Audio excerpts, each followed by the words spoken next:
किस तरीके से चंदा दो हम आपको धंधा देते हैं, जो चंदा नहीं देगा उसको ईडी सीबीआई का नोटिस भेज देंगे। लोकतंत्र हमारा खतरे में है साथियों। आज देखिए दो मुख्यमंत्री को जेल में डाल दिया गया है। तो इसलिए साथियों मजबूती से आपको विचार करना है। साथियों आज 5 जगह कार्यक्रम है और कई जगह जाना अभी बाकी है, पहला ही कार्यक्रम है। तो बस एक संदेश लेके आए हैं आप सभी के बीच में कि साथियों ये देश आपका है, ये देश हमारा है, किसी का जागीर नहीं है। इस देश को आजादी दिलाने के लिए आपके पूर्वज और हमारे पूर्वज पौने 200 साल अंग्रेज से लड़ाई लड़ा, तब जाके ये देश आजाद हुआ। और जब देश आजाद हुआ तो बाबा साहब भीमराव अंबेडकर ने हमें एक संविधान बना के दिए और संविधान में हमें लोकतंत्र दिया ताकि आने वाला पीढ़ी सर उठा के जिए। लेकिन हमारा देश आगे बढ़ रहा था। लेकिन 2014 में मोदी जी आए और मोदी जी ने आपको हमको झूठा सपना दिखाए, झूठे वादा किए कि हम आपके अच्छे दिन लाएंगे। देश में जो बेरोजगार है हर साल 2 करोड़ लोगों को नौकरी देंगे। उन्होंने कहा कि देश के किसान का आमदनी दुगुना करेंगे।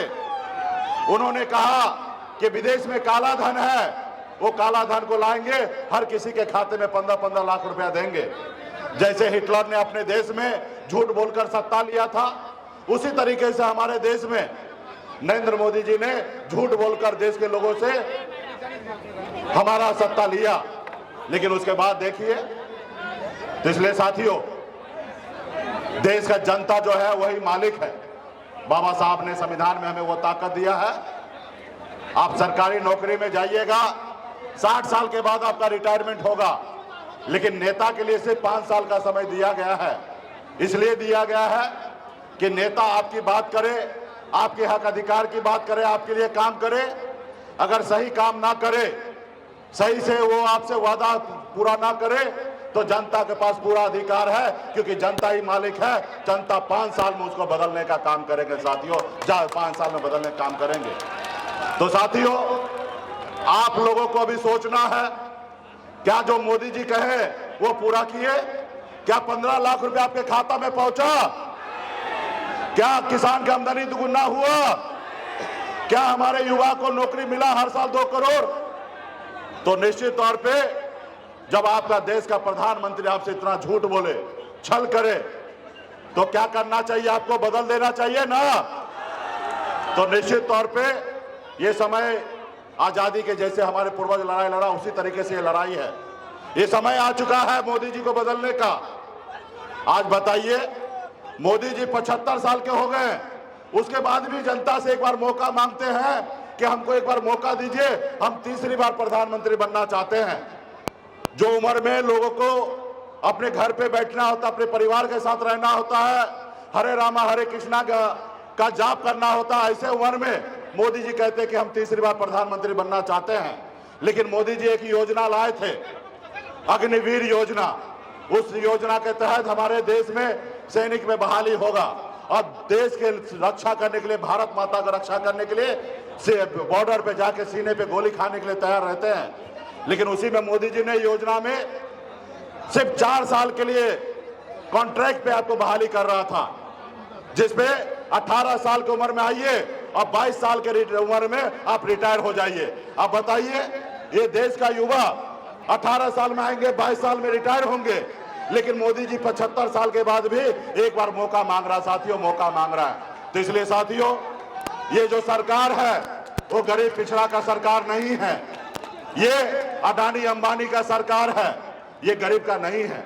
आज मुझे देखिए, 2 संघर्ष मैं पिछले 10 साल से कर रहा हूं, खास करके निषाद समाज का हक अधिकार दिलाने के लिए, आरक्षण दिलाने के लिए लड़ाई लड़ रहा था। लेकिन 2020 में हमने पॉलिटिकल पार्टी बनाकर हमने पहली बार 4 विधायक बनाया और 4 विधायक बनाकर मैंने हमारे समर्थन से बिहार में सरकार बना था, नीतीश कुमार मुख्यमंत्री बने। अगर हम समर्थन नहीं देते तो नीतीश कुमार मुख्यमंत्री नहीं बनता, लेकिन हमने समर्थन दिया। लेकिन उन्होंने हमारे साथ क्या किया? हमारे पार्टी को तोड़ दिया, हमारे विधायक को खरीद लिया, हमको रोड पे ला दिया। उसको मुकेश सहनी से तकलीफ नहीं है, उनको अति पिछड़ा समाज से तकलीफ है, निषाद समाज से तकलीफ है। वो नहीं चाहता कि एक मल्ला का बेटा आगे बढ़े। तो इसलिए साथियों, ये सरकार आपका नहीं है। अभी आपको पता चला होगा किस तरीके से चंदा दो हम आपको धंधा देते हैं। जो चंदा नहीं देगा उसको ईडी सीबीआई का नोटिस भेज देंगे। लोकतंत्र हमारा खतरे में है साथियों।